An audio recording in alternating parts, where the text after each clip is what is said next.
It Wasn't All Dancing is Mary Ward Brown's second book of short stories. She might have had more, but she postponed her writing career to take care of her family and her farm near Marion, Alabama. When you drive through the Black Belt, you might get the sense that nothing ever happens here and nothing ever changes. But Mary Ward Brown knows better. I spoke to her at the Alabama Writers Symposium at Alabama Southern Community College in Monroeville, Alabama. There are certain subjects that recur, and your treatment of them is I think, different from anybody else's. One of the ones that I noticed is the relationship between, shall we say, mothers and daughters, or mothers and daughters-in-law. Because in each story, in one story, of course, it wasn't all dancing. It's a mother and daughter with a complicated relationship, and then is it new dresses? In the Tongues of Flame, it's a mother and daughter-in-law. Is that in many cultures, that's a very complicated relationship, the mother-daughter or mother-daughter-in-law story. Do you have a daughter-in-law? Did you have a daughter-in-law? I do. I have one son and one daughter-in-law. And is this an interesting subject to you? I mean, is this something you've thought a lot about? Well, it is. It is interesting. It's a difficult subject. I mean, it's a difficult relationship. So. Why? What makes it more difficult than others? Well, two women have certain claims on one man. And do they have to be conflicting? Not necessarily. And sometimes they are, and sometimes they aren't. It depends on the two individuals. In the dresses story, the woman is not only the daughter-in-law, but she is a northerner. So she doesn't understand things very well. She doesn't, in a sense, she doesn't understand the local culture. That's something else that happens in different stories. I mean, you've lived a long time in middle Alabama. How do you think Yankees do here in Alabama? Do you think they get it? Do you think they understand the culture that they come to live in? Some do and some don't. Some love it. But I think there always is a difference of background. What parts do they seem to get and what parts not get? I'm looking for help here, you understand? Well, I'm not sure I can help you. I think the Southerners feel the difference more than they do. I mean, they're unaware of the difference. It's the way Southerners take it, I guess. Do you have to be born here to Faulkner, of course, in different places, but in Absalom in particular says you would have to be born there. You'll never understand it if you're not born there. Is Alabama like Mississippi in that regard? Possibly. Well, you'll be explaining it to the rest of the world then, because that's your job. I guess so. The changes in your part of the world, all kinds of changes. Changes in farming methods, mechanization, the end of sharecroppers, and so on. But the biggest single evolutionary change, I guess, is race in middle Alabama. Several of your stories are about people either having a misunderstanding or trying to understand one another, or things made difficult by change. What's the name of the story where the woman dies and the black man is bereft? Oh, that's Swing Low. That's a memoir. Yeah. Did you fictionalize that at all? I only fictionalized the narrative, some of the narrative part to hang it together. But that was really the way it was with my mother and a black man on the place. She would forgive him anything. Yeah, she just needed him. They needed each other. Can that still happen, I guess, is the question. Or is that kind of relationship going to be lost forever? I'm not sure. It's going to be rare, I think. I mean, the master and man thing was with them. I mean, there was no getting around it. But I guess the mutual dependence was what caused the mutual affection and need. Well, there was a great love between those Absolutely. two people. Absolutely. And would people allow themselves to feel so strongly in that relationship today, or is it just impossible? I hope it's not impossible. I hope not. And that story, actually in The Remembered Gate, you print that tale as nonfiction, period, as memoir. Well, I didn't really, but it's designated a memoir. I thought it would not be honest so it's designated a memoir. How much? I have no way of knowing this without asking, but in the course of the 24 stories, how many of them have their foundation or their inspiration or their root in an actual event or an actual character or something that happened in Marengo County? Not too many, actually. And I have a hard time, going back and taking them apart and thinking which did and which didn't. Goodbye Cliff had its beginning in something that happened in Auburn. I mean, a remark that somebody made in Auburn. A woman who was not happily married made the remark to me, "I wonder if he'll be in heaven." And the clear implication was that if he was going to be there, she'd just as soon not be there. Is this the tombstone story? Yeah. Yes, amazing story. Yeah. She's going to spend hard-earned money on Yeah. a tombstone for a man that she Yeah. has come to hate, Well, more or less. He was such a terrible husband. I mean, Yes, he was. And as I read through that story the very first time, I remember when it was that woman changed about that husband. He was a drinker. He was sometimes unfaithful, but recollect for me the thing that just turned her off him completely. You know what I'm speaking of here?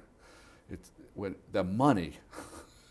oh yeah, the money that he had given away to his mistress. Yeah. His wife, his children are poor. They're all struggling. I know it. And he's giving away money to his mistress. It was unforgivable. Right. If the adultery It was. wasn't unforgivable. Well, she didn't like it. No. But the money was the worst thing. Yes. Husbands and wives I'll bet 25% of the stories, there are husbands and wives trying to get through a marriage with some kind of understanding and dignity.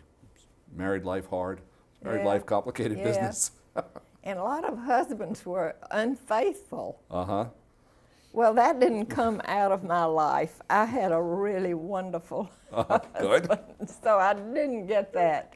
I mean, that's not from home. But is it from observation? It's from observation. If you had a young woman seeking your counsel about marriage, what advice would you give her? I have no idea. Well, I'd tell her to read the books.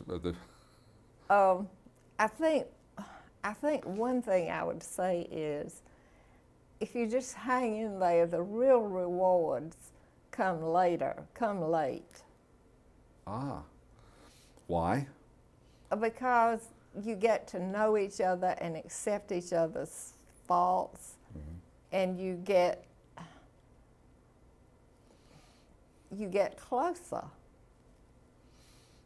And men get tireder? Possibly.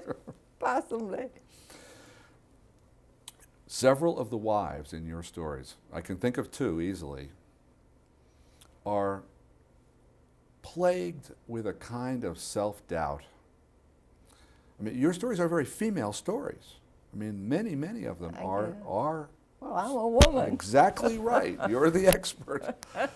But these women have, if they've had husbands who have been faulty in some way, the women in several stories blame themselves. Is that something that you observe in your experience? If I had been a better wife. Well, in my own experience, I think I did. I had a tendency to think it was my fault. My husband was so nice and so good, and he was always right, and I knew he was. How awful. I knew he was, and I didn't always like it. I mean, I always didn't want to always do what he thought was so right. So. But the characters you've created don't have husbands who are always right. They have husbands who are in many ways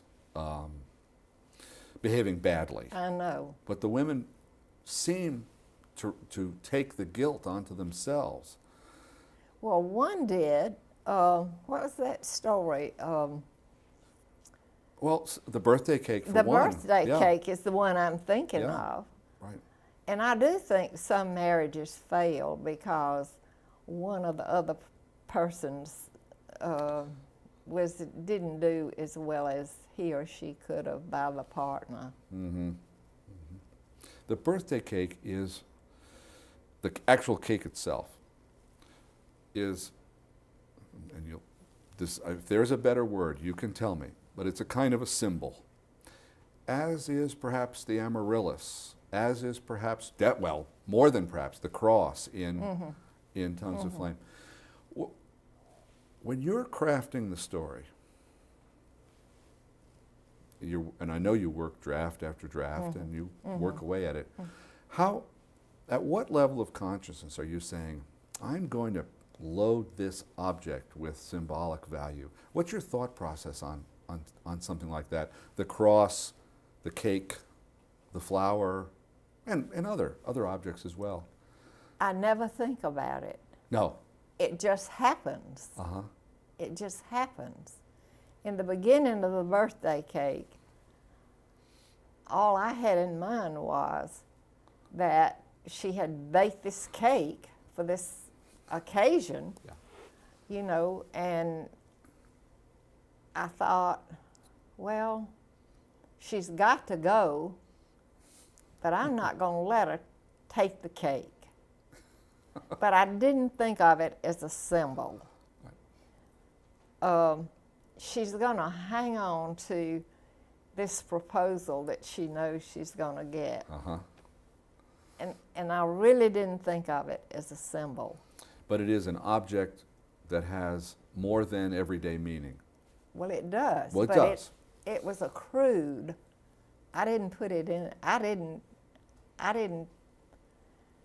say I'm going to use this for a symbol.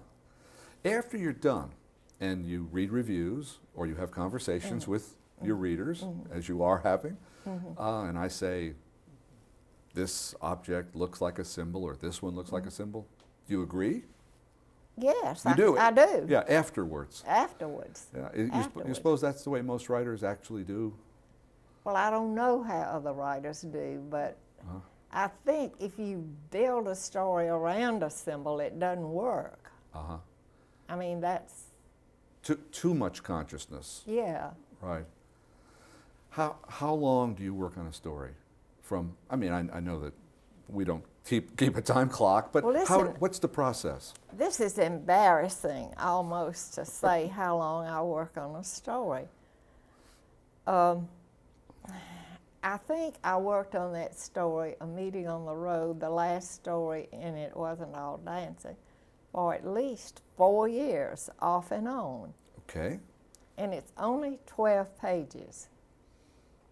But I was trying to tell what the racial situation is like nowadays in the Black Belt where I live, where there are more black people than white people, and where black people now have power that white people used to have.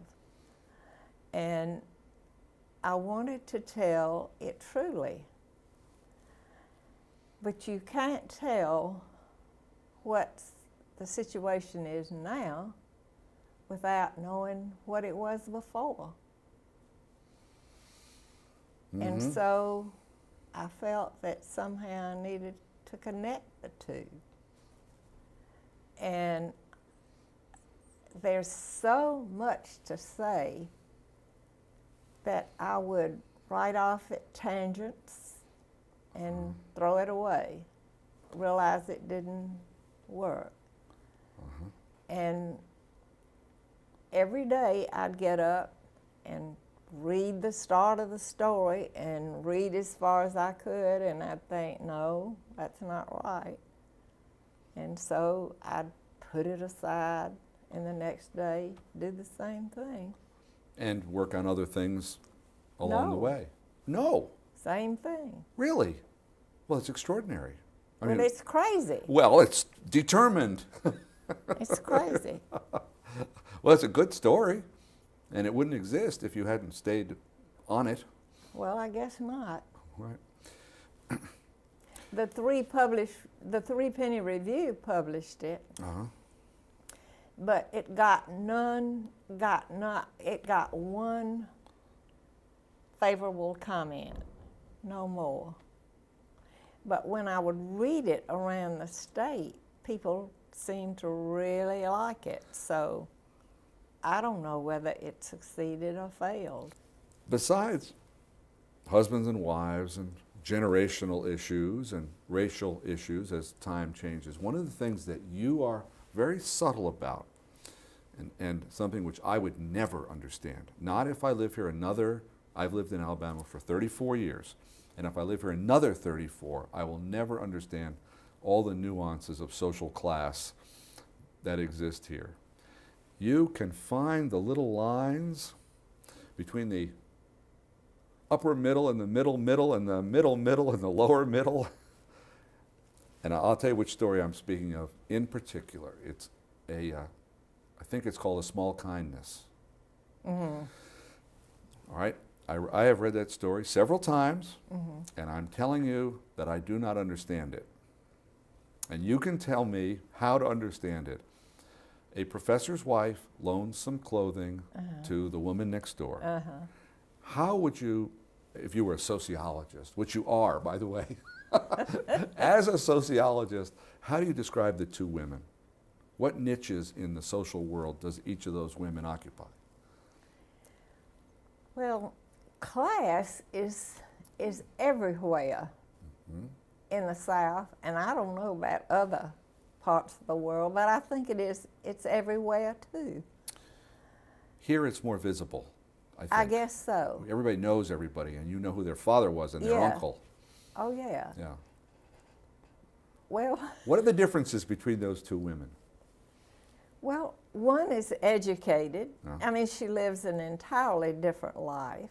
One lives an uneducated, blue-collar life, and their values are different.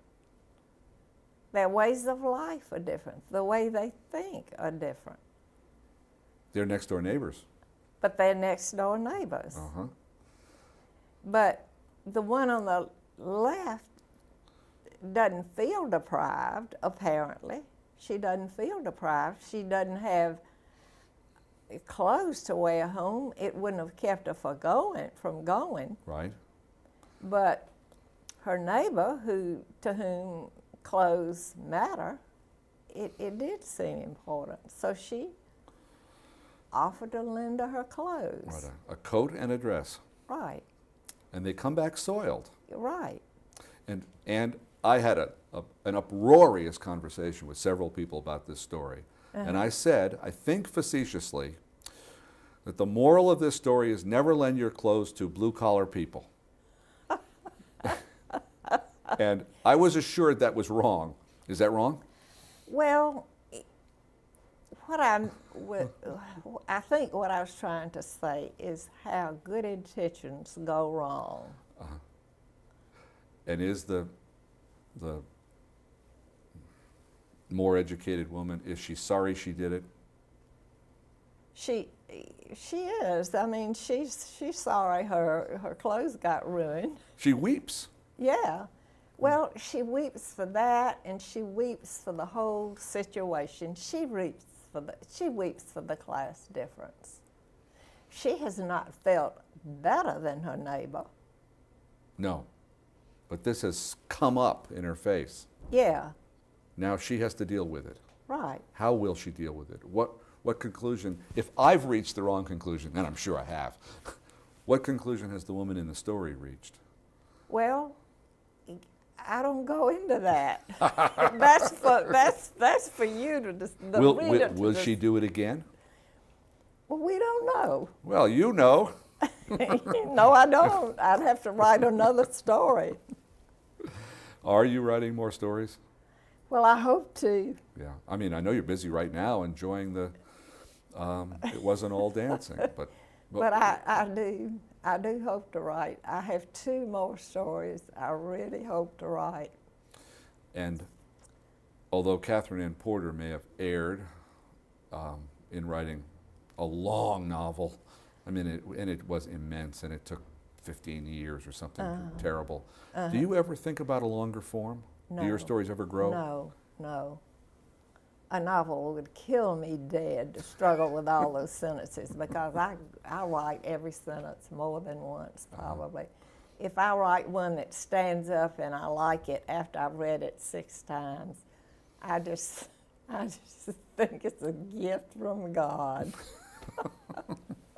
Because most of them, there's so many ways you can say a sentence. I'm hung up on style. Do you have a sense of a way to describe your own style?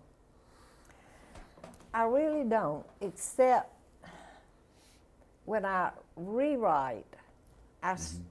When I get something down, I rewrite what I've written the day before every morning. And if a sentence doesn't seem right, that's the only way I know to say it, I work on it. And I work on all the sentences until they seem to me right, fitting, belong there, every word. And